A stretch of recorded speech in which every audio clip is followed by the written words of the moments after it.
Thank you, Chairman. Sawadika. My name is Shohei Omokawa from Nara, Japan. This morning, I'd like to talk about diagnosis and the treatment of DRUJ instability associated with distal radius fracture. Distal radius fracture is a very common injury, but how can we diagnose and how can we treat the DRUJ instability associated with this kind of common fractures? And I'm going to talk about that. DRUJ is an inherently unstable joint because curvature of the radius and ulna is different. And 80% of the joint stability is provided by ligamentous support. And of course, the radial ulnar ligament, I call it TFCC ligament, is a primary stabilizer of the DRUJ, consisting of 4 ligaments, deep and superficial layer.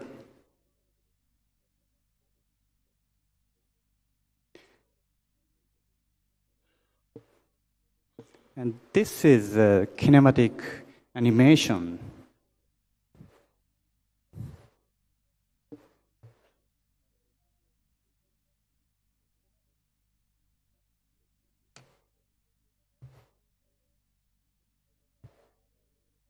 This is animation of the movement of the superficial fiber of the ligament.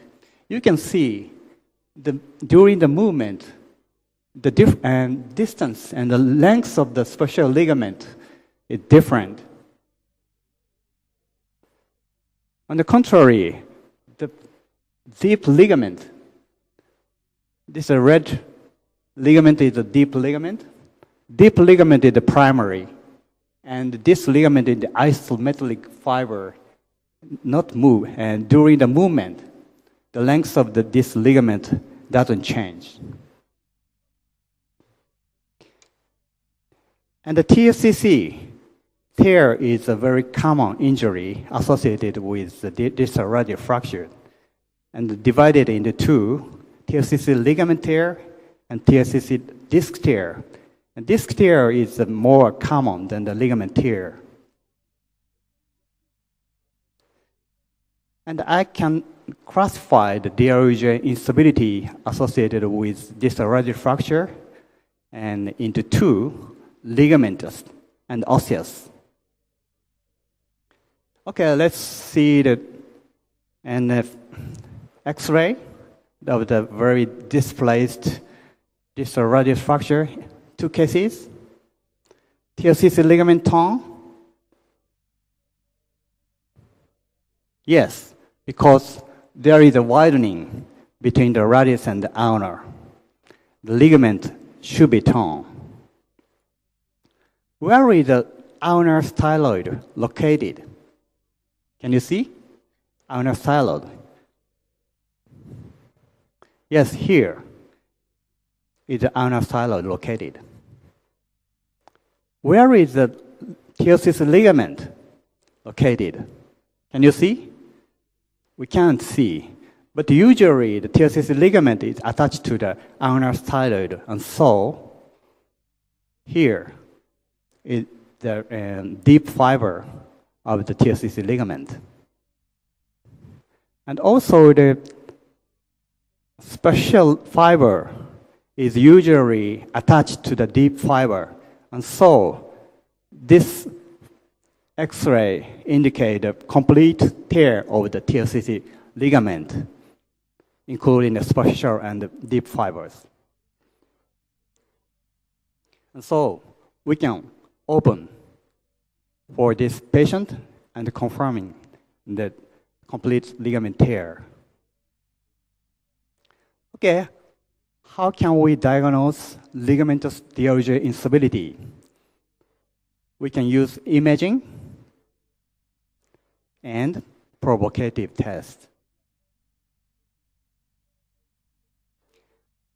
In the previous report, we found the significant predictor for DRUJ instability is a widening of DRUJ space. And more than 4 millimeter of widening at the DRUJ space is a significant risk factor of the DRUJ instability.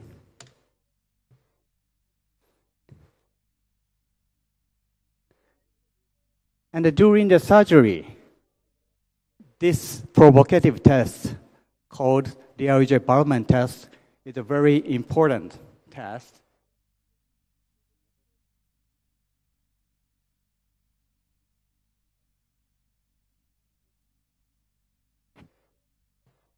And if we find no endpoint at this Ballottement test, we suspect the ligament, TFCC ligament, is torn.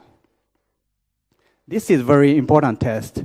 After the rigid fracture fixation of the distal radius, we should do this kind of test.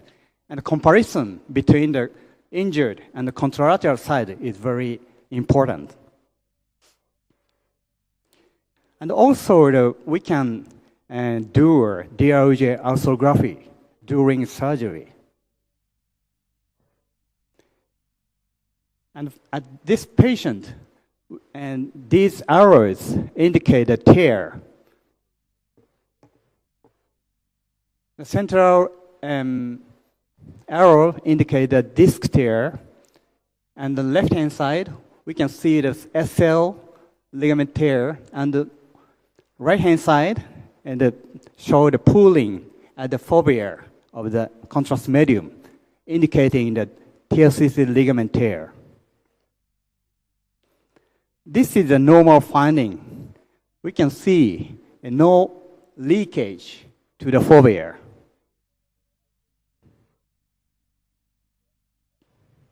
This is an abnormal finding, positive leakage to the fovea, like that. We can suspect TFCC ligament tear when we have this kind of findings. So more advanced technique, we can use MRI and arthroscopy. The recent MRI modality is very accurate to detect the TFCC, like this, very similar to the histological finding. But the MRI to the patient with distal radius fracture is not practical. But I just want to indicate the finding of the foveal tear indicated by the foveal high intensity area. This arrow indicates the TFCC ligament tear. And also, arthroscopic criteria of the TFCC ligament tear is the upper video showing the finding of the radiocarpal arthroscopy, and below video indicate the DRUJ arthroscopy.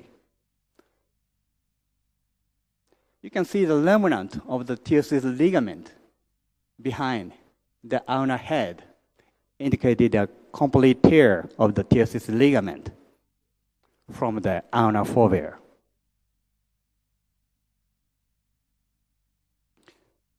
Only 1.9 millimeter of arthroscopy is indicated for DRUJ arthroscopy because DRUJ is very narrow space. So we need to use a 1.9 arthroscopy. But DRUJ arthroscopy can provide direct visualization of the DRUJ. So I'd like to summarize the classification and the ligament instability later. And I'd like to talk about the osseous instability and of the DRUJ associated with the fracture of the distal radius. What is the osseous DRUJ instability? We can divide into two. First is extra-articular malalignment, such as ulnar shortening and dorsal and volar tilt may lead to the osseous DRUJ instability. The second is intra-articular malalignment, which is a displaced sigmoid notch fractures.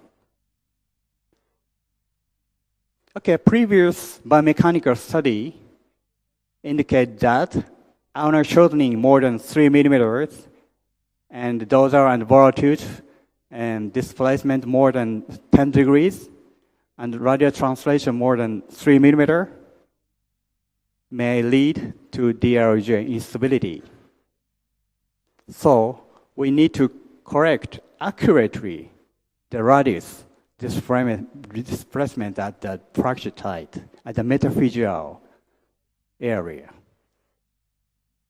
And also, we need to pay attention to the displacement of the sigmoid notch. This patient have a volar bottom fracture, including the sigmoid notch displacement. And my colleague did a surgery, and the volar plating was placed to this kind of fracture. However, after the surgery, the patient may complain of painful instability and the restriction of the supination of the forearm.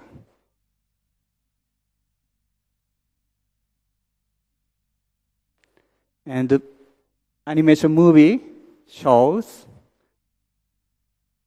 ulnar head cannot coming back to the palmar aspect due to the malalignment at the sigmoid notch. And also, the painful instability was indicated. And so, we opened the fracture site and removed that notch. And also, I did the TFCC tear repair for this patient. After that, the symptom was subsided. This is a cadaver specimen indicating the DRUJ instability. First, I cut the ulnar styloid first. And so, you can see the displacement of the ulnar styloid attaching to the superficial fiber only. But no instability was found here. No instability. However, we can see the more deep layer, the deep fiber of the TFCC ligament. This is the deep fiber, primary stabilizer. And after cutting the deep fiber, we can find the gross instability of the DRUJ. And so, treatment strategy for DRUJ instability associated with distal radius fracture. The first, the important thing is to prevent osseous DRUJ instability.